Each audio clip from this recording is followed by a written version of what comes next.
The chance to headline a UFC event is an end goal for any fighter. But there have been several fighters granted this showcase that left fans scratching their heads. Today, we look at some of the most bizarre, obscure, and undeserved headliners in company history, and the circumstances that led to their moment in the spotlight. Welcome to the INC, and these are 10 of the most forgotten UFC main eventers. Number 10. Eryk Anders. Known for his workhorse style and willingness to fight all comers, Eryk Anders was one of the UFC's most intriguing prospects, thanks in part to his pro football experience and a 10-0 start to his MMA career. This led him to his first UFC main event, where Anders took on former champion Lyoto Machida at Fight Night Belém. Anders gave a strong account for himself against the MMA legend, but Machida's veteran guile proved too much, as the hometown favorite claimed a split decision. Anders returned to the main event later that year when he accepted a short-notice match with Thiago Santos. The lack of prep time proved too much for ya boy, as the referee waved off the bout due to exhaustion. A fight of the night bonus adding further disappointment for Alabama's finest. Anders has endured mixed blessings in the years after the fight and currently holds a 14-7 record, last fighting in May this year where he lost a split decision to Jun Young Park. Number 9. Norma Dumont. The COVID-19 global pandemic saw a number of patched together main events, but few more left field than the next fight on our list. Making her debut in 2016, Norma Dumont was signed by the UFC in a bid to bolster their infamous featherweight division, losing her company debut to Megan Anderson before decision wins over Ashley Evans-Smith and Felicia Spencer. And when Holly Holm withdrew from her planned main event, Dumont was given a main event slot against division newcomer Aspen Ladd. The fight was regarded as one of the weakest of the year, with Ladd seemingly unwilling to engage with her opponent, leading her corner to provide some choice words to try and coax her into life. Please tell me what you're doing. You have to throw more than one punch. You got to get into the fucking fight. It's time to fight. It's the fourth round. You're down 3-0. While Ladd was able to rally later on, Dumont's work in the early rounds paid dividends with a unanimous decision. While Dumont received little praise for her performance, the win was enough to earn her a spot in the women's bantamweight rankings. Despite never fighting at 135. Number 8. Dong Hyun Kim and John Hathaway. The UFC's sole visit to Macau saw a pair of forgotten headliners. In 2014, the UFC held a Chinese version of The Ultimate Fighter, and booked a welterweight bout between Dong Hyun Kim and John Hathaway to serve as the main event. The match did little to inspire the masses. While Hathaway boasted a 17-1 record, he was largely criticized for his monotonous wrestling-centric style, while Kim's biggest claim to fame was being the nation's second greatest fighter after the Korean Zombie. Despite the skeptics, the match surpassed all expectations, a largely stand-up battle with both men enjoying moments of success, before Kim brought an end to the fight with one of the best knockouts of the year. Oh! Hathaway is out cold! Dong Hyun Kim! While Kim remained a top 10 fixture until his retirement, the fight would be Hathaway's last in MMA, as the fighter's battle with Crohn's disease forced him out of action for 8 years, with the Brit hoping to make his comeback with Octagon Championships later this year. John Bateman Hathaway! Number 7. Vladimir Matyushenko. Vladimir Matyushenko has the dubious honor of 2 forgotten main events across 2 company tenures. Matyushenko entered the UFC off of a 9-1 record, competing for the upstart International Fighting Championship. After a win over fellow obscure headliner Yuki Kondo, Matyushenko earned his break replacing an injured Vitor Belfort at UFC 33, losing to light heavyweight champion Tito Ortiz in one of the worst title fights in company history. After enjoying a mini revival in the International Fight League, the 40-year-old made an unlikely UFC return in 2009, where he faced rising star Jon Jones in the main event of UFC on Versus. Jones was regarded as one of the sport's brightest prospects for several years, and wasted little time adding to his stock by sweeping away the janitor early in the first round. Matyushenko went 2-2 after the Jones fight. No shame in being stopped by Alexander Gustafsson and Ryan Bader. And after a blink and you'll miss it run in Bellator, he retired from the sport with a 27-8 record. Number 6. Todd Duffy. At 24, and with the body of a Greek Adonis, it's easy to see why Todd Duffy was so highly regarded by UFC brass. Duffy entered the promotion in 2009, with all but one of his fights ending in the first round. But contract issues and an embarrassing loss to Mike Russo called a premature end to his first company tenure. After a spell in India's Superfight League, Duffy returned to the promotion scoring a pair of first-round knockouts, and was granted a main event slot against former champ Frank Mir at Fight Night San Diego. Less high-level MMA fight and way more rock'em sock'em than expected, it was Mir who proved to have the stronger chin just over a minute into the fight. Big jab there from Duffy, and Frank Mir is hurt now. Oh! Down goes Duffy, out cold! Duffy would fight just once more in MMA, a no contest to Jeff Hughes at Fight Night Vancouver, before injuries and an emerging Hollywood career saw him call time on the sport in 2020.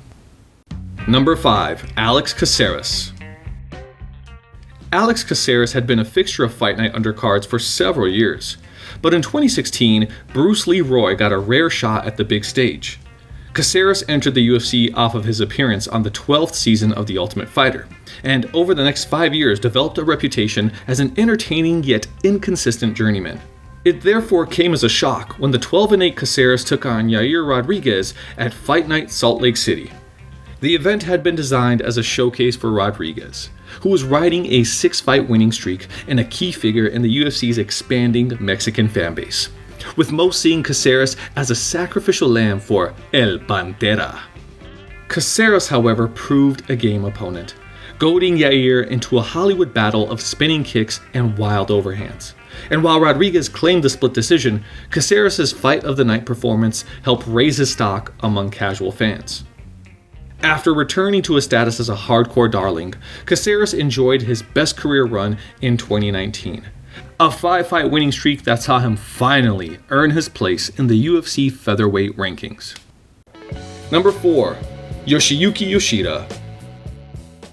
Yoshiyuki Yoshida's main event slot is less of a case of why, but rather one of who? Yoshida first came to the UFC's focus in 2007, when he won the Cage Force welterweight title, beating a young Dan Hardy in the process, before bringing a merciful end to War Machine's tenure in his first match with the promotion. This was enough to earn Yoshida his first main event slot, as the Japanese took on Josh Koscheck for the UFC's first Fight for the Troops card. Oh, he's hurt badly. He's out again, and it is over. Yoshida went 1-2 following the fight before being released by the UFC in 2011, and after fighting out his career with the Japanese promotion Deep, retired from the sport with an 18-9 record. The fight's biggest impact, however, came from Koscheck, with many believing it caused the fighter to abandon his wrestling and instead become a knockout brawler. Yeah, with less than savory results. Bam! Just perfectly placed punch, and then a perfectly placed follow-up punch. Number 3. Lena Landsberg. When Chris Cyborg signed for the UFC in 2016, fans savored the prospect of seeing her against the sport's top stars. But most of the Brazilian's tenure was spent facing undersized opponents, using the match as a gateway to the UFC. One such example was Lena Landsberg, a former Muay Thai world champion who'd amassed a 6-1 record in her native Scandinavia when she accepted a catchweight bout with Cyborg for the main event of Fight Night Brasilia. Cyborg dominated the bout on her way to a second-round stoppage, but the fight's legacy came outside of the cage, as leaked footage of Cyborg's weight cut led state athletic commissions to refuse to sanction her in catchweight bouts, and forcing the UFC to implement women's featherweight in response. Landsberg, meanwhile, would drop to bantamweight shortly after, building a commendable UFC tenure, including a win over tough champion Macy Chiasson. The 40-year-old last fought earlier this month in a losing effort to Carol Rosa. Number 2. Sean Salmon. In 2006, Rashad Evans won the second season of the UFC's reality show The Ultimate Fighter, and the company looked to capitalize on his new star by granting him a main event for his debut. Evans' opponent would be promotion newcomer Sean Salmon, who despite boasting a 9-1 record, was criticized for his poor physique and questionable competition, a reputation that seemed vindicated early in the fight. Wow, no. No style points on that one, Sean. Salmon managed to recover and arguably win the first round, before Evans connected with one of the greatest knockouts in MMA history.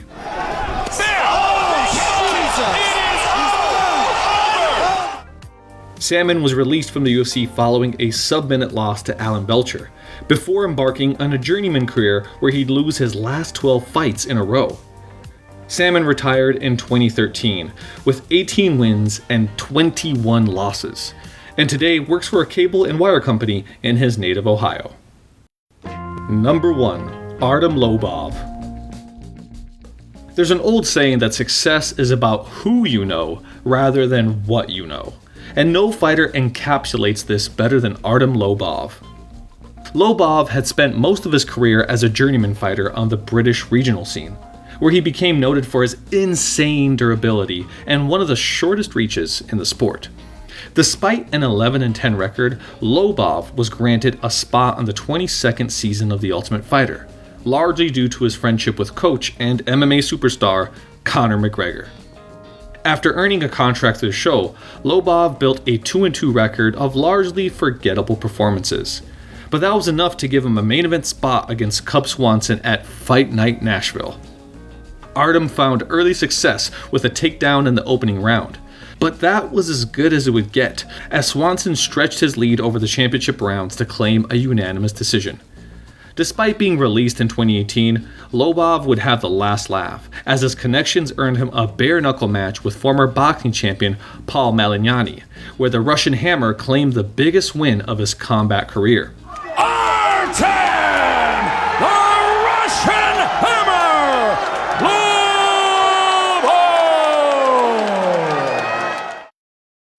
And now, time for a few honorable mentions. The early days of the Apex era saw its share of bizarre headliners, with Jessica Ai and Cynthia Calvillo given main event honors in June 2020. Josh Berkman took a rare venture outside the prelims when he headlined Fight Night 12 against Mike Quick Swick. Alex Perez's main event at UFC 255 was forgettable, mainly because it was over before it started. Oh, goodness. Under 2 minutes in, Davison Figueiredo! This is the INC. Please like, share, subscribe, and ring that bell so you never ever miss a video.